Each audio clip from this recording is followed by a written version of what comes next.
Supaya ada gaya gravitasi berarti harus lebih tinggi dari bumi, ya kan? Nah, bagaimana posisinya ya? Kita lihat karena paru-paru itu ada lobus atas, lobus bawah, lobus tengah, lobus lateral, anterior, posterior. Nah, kita pada saat mengkaji sekretnya ada di mana? Tapi secara teori itu bisa diketahui sekret itu ada di mana ya pada saat kita melakukan perkusi. Itu teori ini. Praktiknya belum sampai menggumpal sehingga perkusinya akan nampak. Itu pasien sudah banyak patuk kepinggel-pinggel toh. Ini kalau ada dahak ya enggak? Nah, enggak itu sulit. Maka oleh sebab itu bisa kita dibantu dengan foto ronsen. Pada saat foto ronsen itu kan nanti akan tampak infiltratnya, tampak ada peradangan. Kalau dari foto ronsen itu kalau paru-paru itu normalnya berwarna apa? Kamu pernah lihat foto ronsen kan? Warna hitam. Tapi nanti kalau ada infeksi atau infiltrat akan tampak bercak putih-putih. Nah, di situ bercak-bercak putihnya di mana? Di bagian anterior kah? Di bagian posterior kah? Bagian superior kah? Bagian inferior kah? Bagian lateral kah? Bagian medial kah? Nah, itu ternyata ada di bagian duduk mah. Di bagian depan anterior dan di bagian apikal. Kalau ngomong apikal berarti di mana? Apikalnya paru di mana? Di atas. Kalau apikalnya jantung di bawah. Apikal itu puncak toh? Iya, apex. Jadi, kalau misalnya di bagian atas, bagian di apex, anterior posterior, kalau anterior berarti boleh posisi semipolar, kemudian nanti ditepuk-tepuk yang ada sekali. Kalau di bagian anterior pasien boleh posisi duduk, itu tadi dari pengaturan posisi tergantung di mana letak sekresi. Yang ada sekresinya harus lebih tinggi daripada saluran pernapasan bagian atas. Berhubung itu di apex, kan apex itu kan di sini, terus habis itu ada bronchus baru naik gitu lah, berarti posisinya tetap seperti ini. Tapi kalau berada di bagian lobus bawah, pasien boleh posisi trenderen, tahu bagian bawah ini lebih tinggi daripada saluran pernapasan. Jadi posisi-posisi tadi. Tapi di kenyataannya pasien nggak mungkin kita atur posisi jempolak-jempalin rumah pasiennya sesek. Cukup pasiennya berbaring, kemudian miring kiri, miring kanan. Yang penting saluran pernapasan tidak tegap begini, nanti tidak terjadi. Pada saat diperkusi itu kan nanti akan rontok semua sekretnya, ya.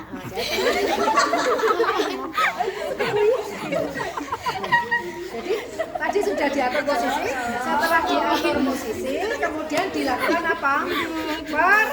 Perkusi atau tapo teman atau clapping. Yang tadi pasien juga sambil bernafas dalam terus. Ada prono enggak bisa. Tarik napas dalam. Yuk Mas, tarik napas dalam. Ini sudah diatur ya. Misalnya di bagian apikal depan anterior. Yuk tarik napas Mas. Tarik napas. Tarik napasnya dalam. Gitu, naik napas ya sejak tadi. Tarik napas dalam. Kenapa suruh dianjurkan tarik napas dalam semampu pasien biar paru-parunya apa?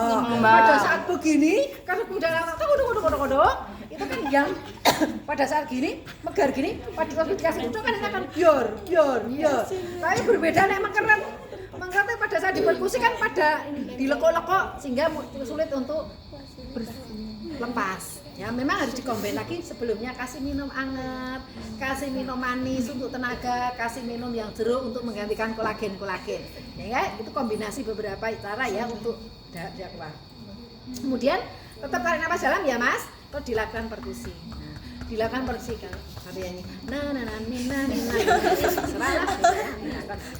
Yang dilakukan perkusi yang di daerah di mana tadi ada sekretnya. Ning kan untuk melihat sekretnya di mana itu kan sulit. Ya kita lakukanlah seluruh lapang paru di bagian atas payudara, bagian bawah payudara, bagian pinggir payudara, bagian ini. Karena apa? Bagian payudara itu tidak boleh dilakukan terutama pada perempuan. Pada laki-laki sih tidak masalah. Kalau pada perempuan nanti akan menimbulkan rasa tidak nyaman, sakit apalagi pas menstruasi gitu ya. Atau bisa nanti pasien posisinya agak miring ya.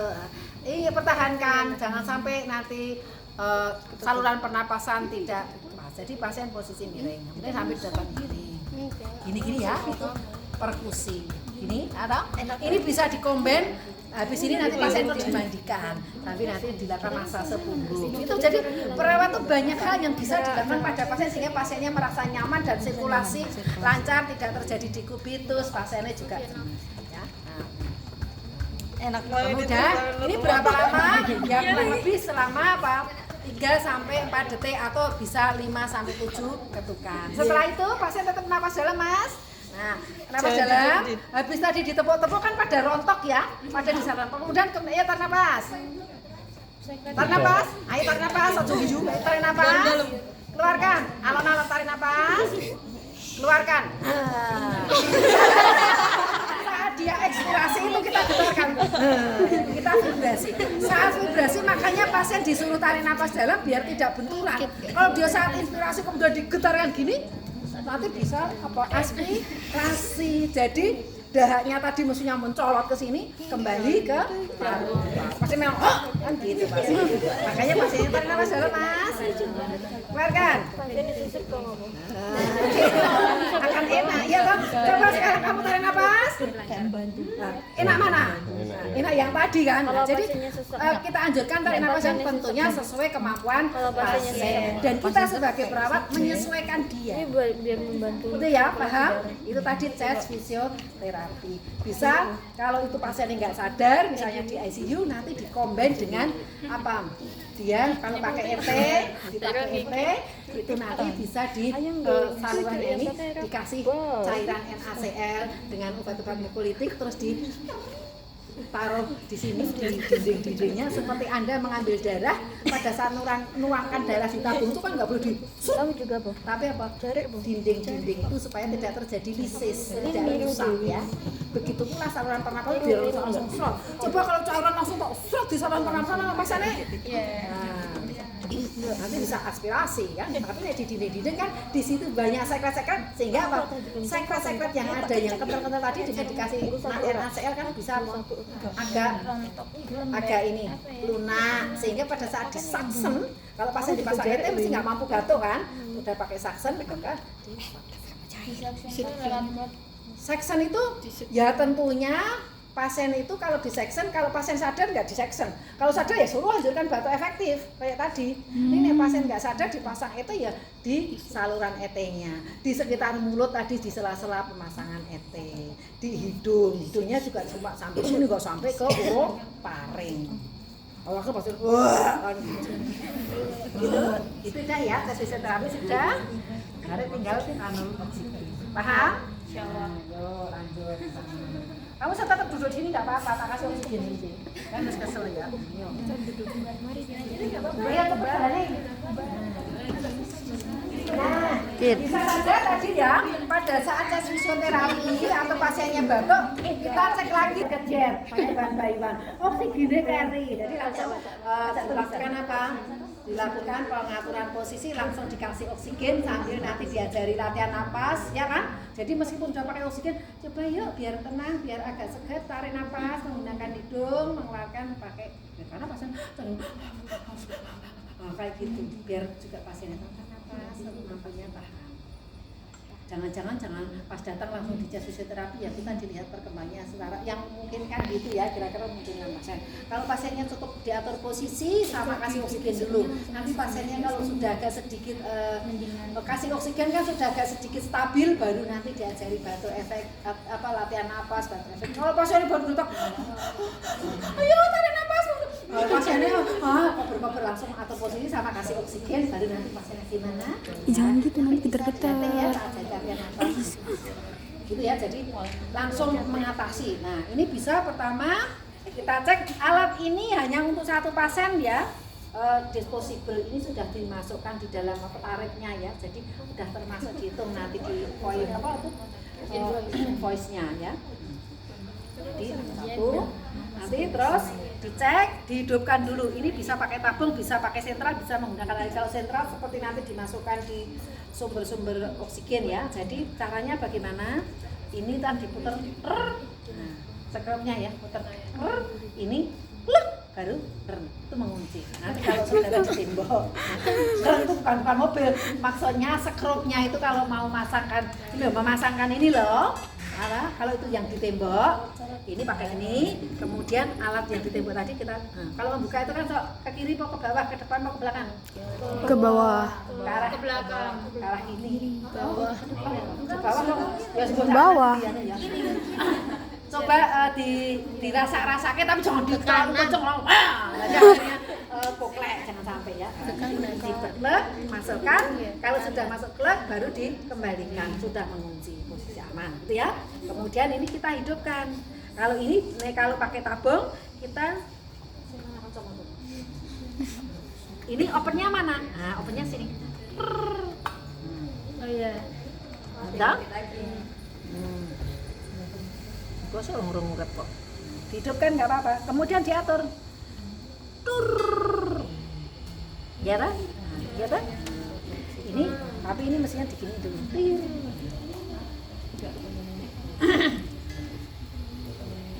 Coba mana pipimu? Rasa atau di punggung tangan.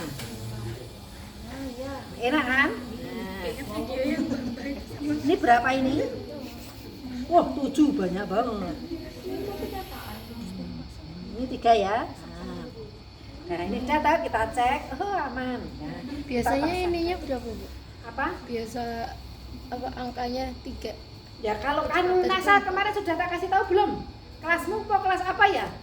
Oh, STKA. Jadi pemberian oksigen, terapi oksigen itu punya terapi medis. Tapi kita perlu tahu karena pada keadaan-keadaan darurat kita diperkenankan untuk memberikan oksigen meskipun dengan sistem aliran rendah, konsentrasi rendah dengan menggunakan kanul nasal. Daripada nggak boleh nanti pasiennya meninggal, tapi dengan aliran minimal. Jadi bisa 2-3 liter sambil nanti pasiennya agak tenang, kemudian diperiksa darahnya, kemudian dilihat sambil dikonsultasikan. Jangan, nunggu dokternya. Nunggu dokternya orang pasiennya malah mati, ya itu yang disalahkan. Jadi dalam keadaan darurat boleh ya.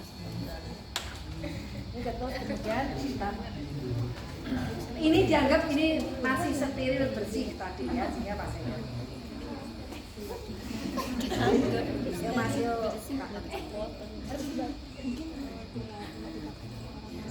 gimana Mas? Masih terasa sesek? Enak ya, silir-silir nanti lama-lama dia tertidur kalau orang normal. Nah, jadi nanti pasiennya nggak usah tanya, gimana Mas perasaannya? Gimana Mas masih terasa sesek atau sudah berkurang seseknya? Kan gitu ya nanyanya. Jadi kurang kan di perasaan perawatnya.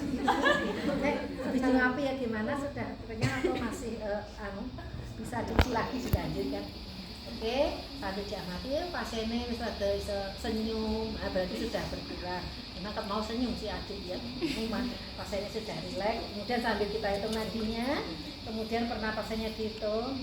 Oke, setelah beberapa menit kita tunggu pasiennya sudah kembali stabil. Tidak seperti itu tadi, sudah tenang. Mana Mas? Sudah nyaman? Oke, kalau begitu saya tinggal dulu ya. Misalnya ada keluarganya, monggo silakan ditunggu. Kita tinggal dan merawat pasien yang lain. Nanti kalau ada apa-apa silakan nanti menggunakan bel ini memencet, gitu ya, atau nurse station. Oke, terima kasih ya atas kesediaannya dipasang. Gak usah gitu-gitu banget ya, kamu memang dapat keterampilan memasang, memberikan oksigen dengan kanul, tapi kamu gak usah, makasih ya Mas, kamu udah bersedia tak pasang.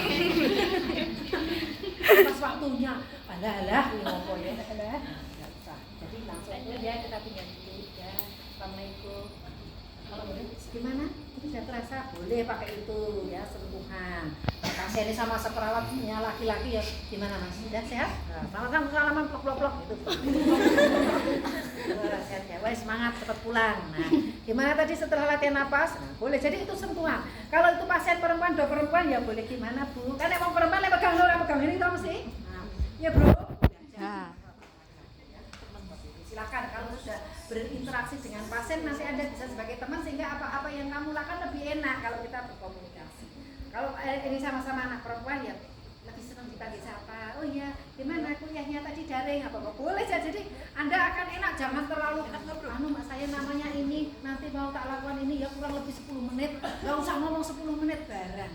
Terus apakah kamu bersedia? Enggak, saya gitu. Jadi kamu ngomongnya ya kalau saya ini ya Mas tak periksa karena tadi kan selesai. Gimana? Ada yang mau ditanyakan atau mungkin mau ke belakang dulu? Karena nanti pas pemeriksaan kita mau memejet pasiennya mungkin belum PAK, suruh keluar. Itu kalau pemeriksaan gitu nggih. Jadi kamu bertanyanya itu jangan bertanya yang kamu bisa disekak gitu. Ya kan? Tahu disekak? Mau nggak? Nggak.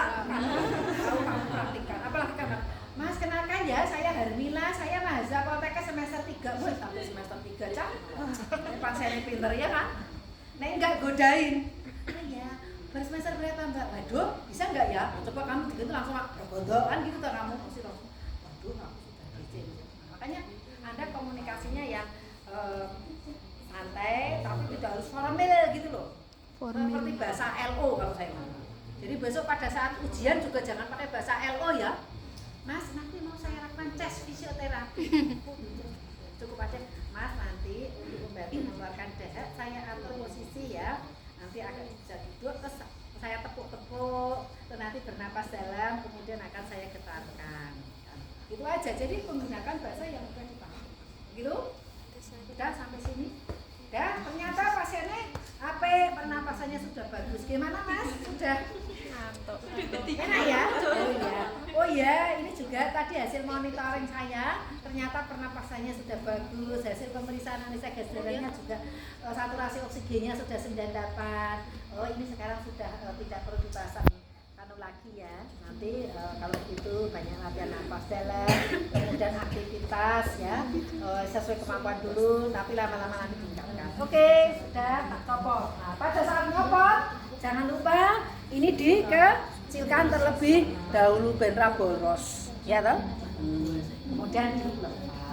Tapi sebelumnya tadi dievaluasi kan, lepas ya Mas ya. Untuk posisi selangnya itu kalau tertimbang kepala nggak apa-apa.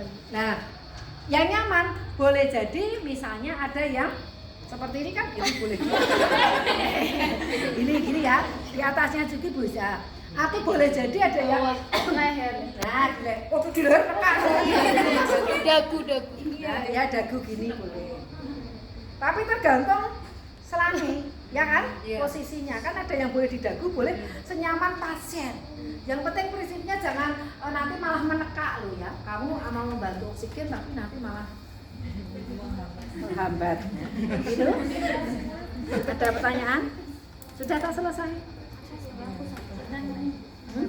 Sudah selesai? Sudah ya? Tinggal nyatet. Nyatet